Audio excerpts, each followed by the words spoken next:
ကဲတနင်္လာနေ့ဒီချက်ဗီဒီယိုဖိုင်ပြန်တင်ပေးပါပြီပိတ်ရက်ကလည်းနည်းနည်းကြာသွားတယ်ပေါ့နော်ဒီနေ့မှာတော့ unit 25 က what are you doing tomorrow မနက်ပြန်လုပ်နေမယ့်အရာတွေဆိုရင်ဘလို့သုံးလုံးမလဲဘလို့ရေးမလဲဆိုတာကိုရှင်းပြပေးမှာပဲဖြစ်ပါတယ်အဲ့တော့ကြည့်ရအောင်ဒီပုံလေးအောက်မှာကြည့်လိုက်ပါဒီပုံလေးကတော့ဒါနော်တငယ်ချင်း2ယောက် tennis ဆော့နေကြတာအဲ့တော့အောက်မှာရေးထားတယ် they are playing tennis now လို့ရေးထားတယ်အခုဆော့နေတာဒီမှာကျတော့ကြည့်လိုက်ပါဒီပုံလေးမှာတော့သူကပြောထားတယ် today is Sunday ဒီနေ့ကတနင်္ဂနွေနေ့ဖြစ်တယ်I'm playing tennis tomorrow မနေ့ပြန်ကြလို့ရှိရင်သူက tennis ဆော့မှာဖြစ်တယ်သူမှာဒီမှာတေးသေးချာချာစီစဉ်ပြီးသားလည်းဖြစ်တယ်ဒီမှာ Monday တဲ့သူစာအုပ်ထဲမှာတေချာရေးထားတယ်မှာ tennis ဆော့မယ်ဆိုတာကိုရေးထားတယ်ဒါကြောင့်မလို့မနေ့ပြန်သူက tennis ဆော့နေမှာဖြစ်တယ်ဒါကတေးကြတယ်ဒါကြောင့်မလို့ will ကိုသုံးစရာမလိုဘူး continuous form နဲ့ပဲရေးရမှာဖြစ်ပါတယ် he is playing tennis tomorrow ဒီလိုရေးရမယ်အဲ့တော့ continuous form နဲ့ရေးရမှာဖြစ်တယ်ဒါပေမဲ့ future meaning ကိုဝင်ပါတယ်เนาะကဲနောက်တစ်ခုကြည့်ရအောင်အောက်မှာ we use am is or plus ing ကျွန်တော်တို့ကသုံးတယ်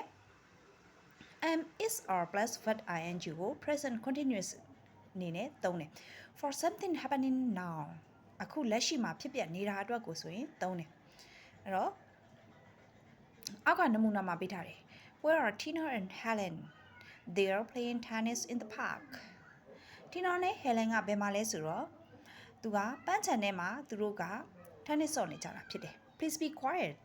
ကျေးဇူးပြုပြီးတိတ်နေပေးပါ I am walking တကယ်တော့ကျေးဇူးပြုပြီးတိတ်နေပေးပါဆိုတာမြန်မာလိုဒါကကျေးဇူးပြုပြီးဆိုတဲ့ meaning ကိုတက်ရောက်တယ်ဆိုပြီးဘာသာပြန်ပေးလိုက်တာပဲဖြစ်ပါတယ်เนาะတကယ်တော့စကားပြောရမှာကျေးဇူးပြုပြီးပါစရာမလိုဘူးဒါအဓိပ္ပာယ်ကဒါကျေးဇူးပြုပြီးတော့ဆိုတဲ့အဓိပ္ပာယ်ကိုတက်ရောက်တာเนาะတိတ်နေပေးပါကွာလို့ပြောတာသူကအလုံးလုံးနေလို့အဲ့တော့ we also useကျွန်တော်တို့ကဒီလိုလဲသုံးပါသေးတယ် amisa plus ing for the future အတွက်ကိုလည်း amisa plus ing ကိုသုံးသေးတယ် tomorrow တို့ next week တို့အတွက်ပေါ့เนาะ next week အဲ့ဒါကိုတချို့အရင်တော့ကတော့ next လို့တချို့တွေခေါ်တာရှိတယ်เนาะဒါပေမဲ့ဒါက next ဖြစ်ပါတယ် next week အဲ့တော့ Andrew is playing tennis tomorrow Andrew ကမနေ့ပြန်ကြလို့ရှိရင် tennis ဆော့နေမှာဖြစ်တယ် I'm not working next weekနောက်ပတ်ကြလို့ရှိရင်တော့သူကအလုပ်လုပ်နေမှာမဟုတ်ဘူး BOG อ่ะ I'm doing something tomorrow မနေ့ပြန်ကြလို့ရှိရင်ကိုကတခုခုကိုလုပ်နေမှာ I have arranged to do it I have a plan to do it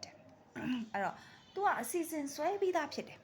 မနေ့ပြန်လုပ်မဲ့ကိစ္စတွေကိုအစီအစဉ်ဆွဲပြီးသားဖြစ်တယ်ဒီလိုဆိုရင် ing form နဲ့သုံးရမှာဖြစ်တယ်အောက်ကနမူနာလေးကိုကြည့်အောင်Sophie is going to the dentist on Friday ဒါကိုဘယ်လိုပြောမလဲဆိုတော့ Sophie is going to the dentist on Friday Sophie is going to the dentist on Friday going to ကို gonna လို့လည်းဖတ်လို့ရပါတယ်စကားပြောရမှာချောမွေ့အောင်ဆိုလို့ရှိရင် gonna နော် going to ဆိုရင် gonna ဟုတ်ပြီ want to ဆိုရင် wanna ဒီလိုသုံးလုံးတာတွေရှိပါတယ်နော်အဲ့တော့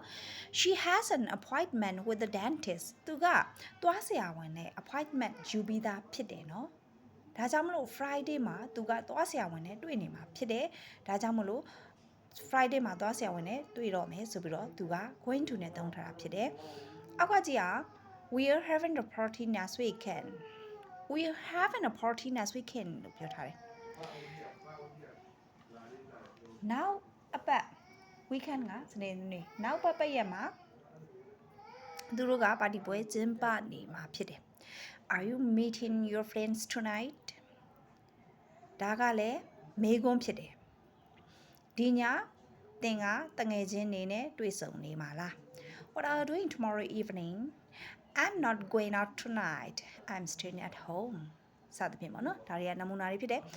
ဒီမှာဒီ main ကလေးကဆိုရင်ပြောထားတယ်I'm going to a concert tomorrow မနေ့ပြန်သွားမယ့်ကိစ္စကိုသူက I am going to နဲ့သုံးထားပါတယ် You can also say I'm going to do something Unit 26 ဒါကိုလည်း unit 26မှာလေ့လာသင်ယူရမှာဖြစ်ပါတယ်ဒီနေ့ကတော့ unit 25ကိုသင်ပေးတာဖြစ်တယ် Number C we use the present continuous ကိုသုံးတယ် I am staying are you coming စသဖြင့်ပေါ့နော်ဒါမျိုးတွေသုံးတယ်အဲ့တော့ to say what somebody has arranged to do လူတယောက်ယောက်ကဆိုလို့ရှိရင်ဘာတွေကိုများ arrangement လုပ်ထားလဲပေါ့နော်စီစဉ်ထားလဲအဲ့ဒါတွေကိုပြောဆိုဖို့အတွက်ဆိုရင် present continuous နဲ့ပဲသုံးပါတယ်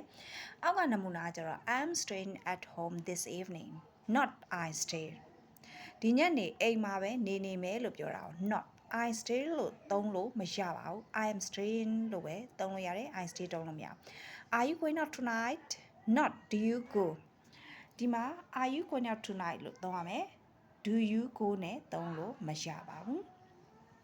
Lisa isn't coming to the party next week not Lisa doesn't come နဲ့သုံးလို့မရဘူးနောက်ပတ်ပါတီပွဲကို Lisa ကလာမှာမဟုတ်ဘူးပေါ့နော်အဲ့ဒါကို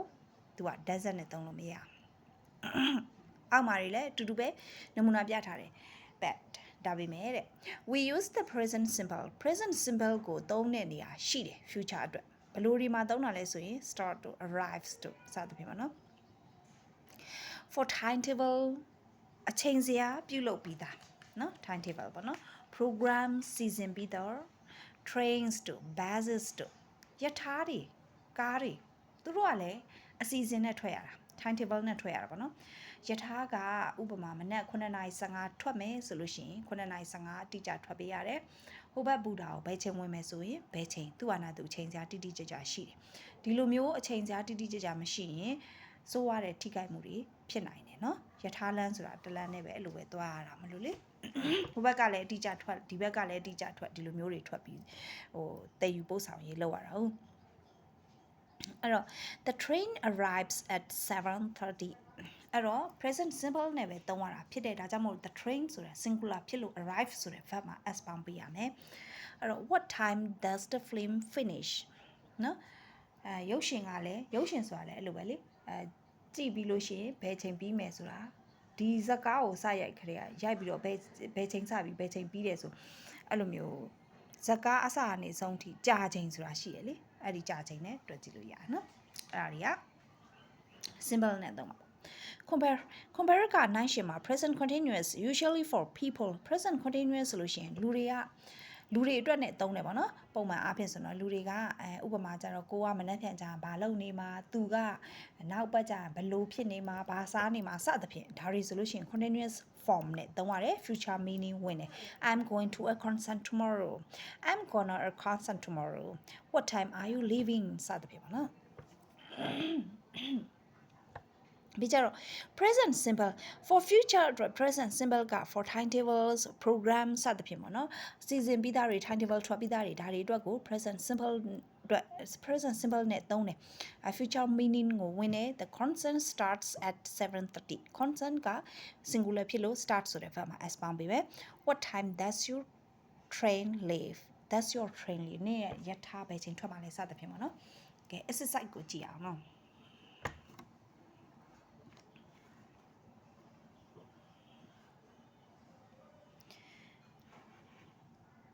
မြင်ရလားတော့မသိဘူးเนาะမောင်ရိပ်တော့နည်းနည်းကြတယ်လို့ပဲတစ်ချက်ထင်တာ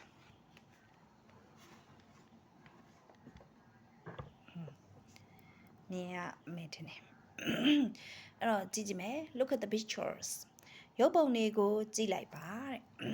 ရုပ်ပုံတွေကိုကြည့်လိုက်မယ်နည်းနည်းနီးပေးလိုက်တာ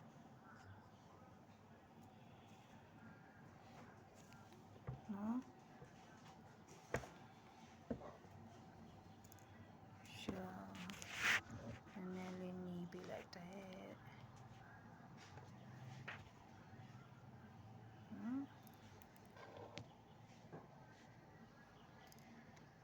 ရမယ်ထင်တယ်နော်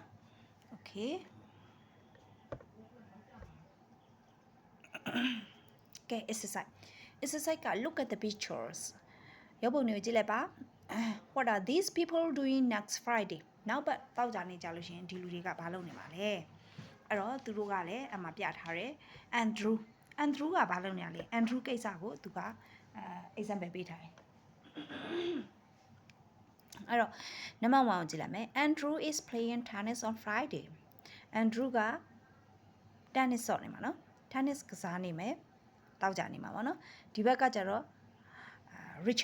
Richard ကဘာလုပ်နေမှာလဲနံပါတ်2ကြည့်လိုက်မယ်အဲ့တော့ तू ကဘာလဲ cinema လို့ရေးထားတယ်အဲ့တော့ Richard is going to the cinema Richard is gonna the cinema ဒါမျိုးပြောလို့ရတယ်နော်အဲ့တော့နောက်တစ်ခုကနံပါတ်3 Friday မှာဘာလုပ်မှာလဲ meet Dave နဲ့တွေ့မှာအဲ့ဒါက Rachel က Dave နဲ့တွေ့မှာအဲ့တော့ Rachel is meeting Dave အဲ့တော့ဒါကဘာမှမခတ်ပါဘူး तू ကတွေ့နေမှာဖြစ်တဲ့အတွက်ကြောင့်မို့ဒီ fact လေးကို ing ပြောင်းပေးရမယ် meeting ပေါ့နော်ပြီးကြတော့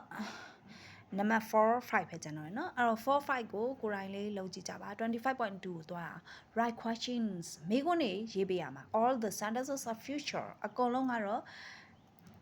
နောက်လာမယ့်အနာဂတ်အတွက်တည်းကြီးပဲเนาะလက်ရှိဟာမပါဘူးနောက်လာမယ့်ဟာတွေအတွက်ပဲရေးပေးထားတာဖြစ်တယ်အဲ့တော့ကိုကသူရေးပေးထားတဲ့အချက်လက်ကလေးကိုကြည့်ပြီးတော့မိခွန်းလုပ်ပေးရမှာ you လို့ပြောတယ် go ပြောတယ် out ပြောတယ် tonight ပြောတယ်အဲ့တော့မေးခွန်းလုပ်ပေးရမှာဖြစ်တဲ့အတွက်ကြောင့်မို့သူက ing form လည်းဖြစ်တယ်အဲ့တော့ ing form ဖြစ်ရင်ဘာပါရမလဲအဲ့တော့ verb to be ပါရမယ်အဲ့တော့ verb to be present continuous ကိုသုံးမှာဖြစ်တဲ့အတွက်ကြောင့်မို့ verb to be က MSR ရပဲသုံးရမယ်အဲ့တော့ you ဖြစ်လို့ verb to be က are သုံးရမယ် are you going out tonight ဒီလိုရေးပေးရမှာဖြစ်ပါတယ်အဲ့တော့ဒီထက်ကဒီလိုမျိုးလောလောကူကူသိကျင်တယ်ဆိုလို့ရှိရင်เนาะဒီမှာverb လေးကိုရှာကြည့်ပါ verb က go ဖြစ်တယ်ဒါကို ing ပြောင်းပေးရမှာဖြစ်တယ် are you going out tonight ပေါ့နော် sentence တစ်ခုလုံးကိုနားလည်နေတာကတော့အကောင်းဆုံးပါပဲနံပါတ်2ကြည့်အောင်နံပါတ်2ကတော့ကိုယ်တိုင်လောက်ရမှာ you work next week လို့ပြောထားတယ်အဲ့တော့ဒါကိုကမေးခွန်းမေးပေးမယ်အဲ့တော့ are you working next week ဖြစ်ပါတယ်အဲ့တော့ you ဖြစ်လို့ verb to be are သုံးတယ် work ဆိုတဲ့ verb ကို ing ပြောင်းပေးမယ်Are you working next week? Number 3. What ပြောတယ် you ပြောတယ် do ပြောတယ် tomorrow evening ပြောတယ်အဲ့တော့ဘယ်လိုသုံးမလဲ What are you doing tomorrow evening လို့ရေးပေးရပါမယ် What are you doing tomorrow evening ဖြစ်ပါတယ်4 5ကိုယ်တိုင်လုပ်ကြည့်ပါ 25.3 က write sentences about yourself ကိုယ့်ဘာသာကိုရေးပေးရမှာနော်What are you doing in the next few days? နောက်ရက်အနည်းငယ်နောက်ထပ်ရက်အနည်းငယ်မှာကိုဘာတွေလုပ်ပါလဲနော်နံပါတ်1 2ကိုနမူနာပေးထားတယ် I am staying at home tonight နောက်တစ်ခုက I am going to the theater on a Monday တနင်္လာနေ့ကြည့်မယ်ဟာပေါ့နော်နံပါတ်3ကဲနံပါတ်3ကကြတော့ကိုယ်တိုင်ဘယ်လိုရေးမလဲအဲ့တော့ teacher က information နည်းနည်းပေးမယ် I am going to the bank on Thursday ဒီလိုသုံးလို့ရတယ်ဒီလိုရေးလို့ရတယ်ကိုကတော့ကိုကြိုက်တာရေးပါနော်ဒါ teacher ကနမူနာအနေနဲ့ပြပေးတယ်နံပါတ်4နမူနာနှစ်ခုလောက်ပြပေးမယ် I am meeting with my friends at the weekend ဒီလိုလဲသုံးလို့ရတယ်အဲ့တော့ဒါကတော့ကိုယ်တိုင်လေးလုပ်ကြည့်ကြပါ 25.4 ကိုသွားမယ် Put the verb in the present continuous he is leaving or present simple the train leaves သူကပေးထားတဲ့စာကြောင်းတွေမှာကွက်လက်ကိုဖြည့်ပေးရမယ်တင့်တော်တာကိုဖြည့်ပေးရမယ် present simple ဖြစ်မှာလား present continuous ဖြစ်မှာလားဆိုတာကိုကသေချာ thinking လုပ်ရပါမယ်အဲ့တော့အရှိမဒီချေရှင်းပြခဲ့တယ်လို့ပါပဲလူပုဂ္ဂိုလ်တွေလုပ်နေမဲ့အရာတွေအတွက်ဖြစ်မယ်ဆိုလို့ရှိရင် continuous form နဲ့သုံးရမယ် future meaning ဝင်မယ်တကယ်လို့ timetable တွေ arrangement တွေဖြစ်တယ်ဆိုလို့ရှိရင်เนาะ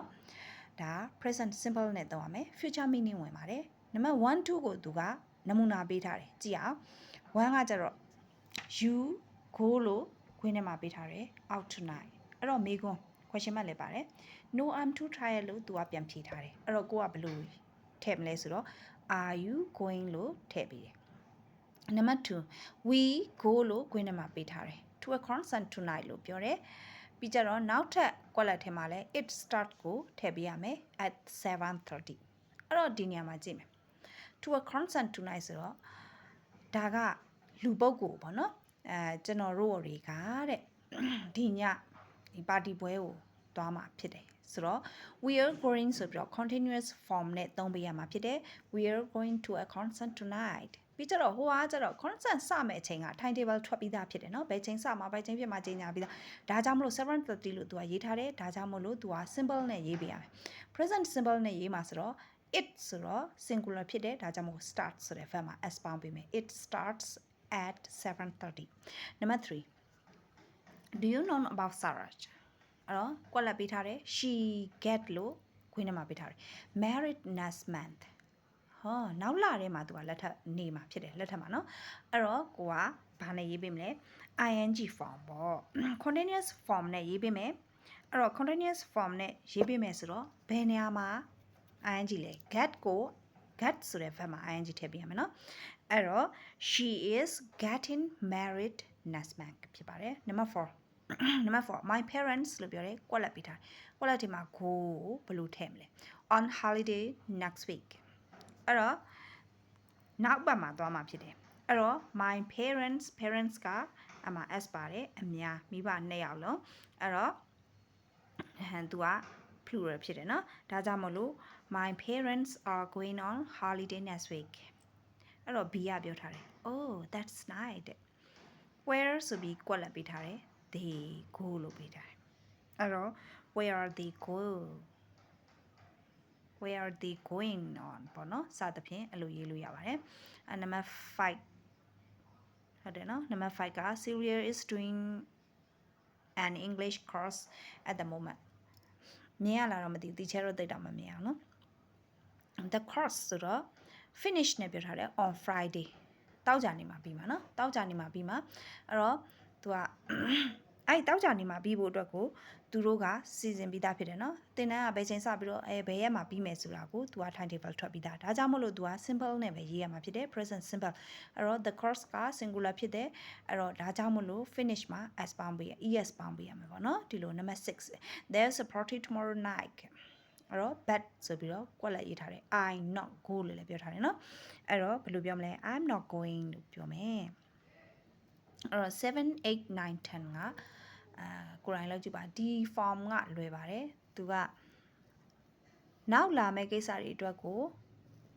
ပြောဆိုတာဖြစ်ပေမဲ့သုံးနှုန်းရတာတော့ present continuous နဲ့ present simple ပဲဖြစ်ပါတယ်အဲမဲ့ future meaning ကိုဝင်တယ်ပေါ့နော်အဲ့တော့အားလုံးပဲစူးစမ်းကြည့်ကြပါဒီနေ့ကတော့ဒီလောက်ပါပဲနောက်ဗီဒီယိုတွေမှာလည်းဆက်လက်ပြီးသင်ပေးသွားပါမယ်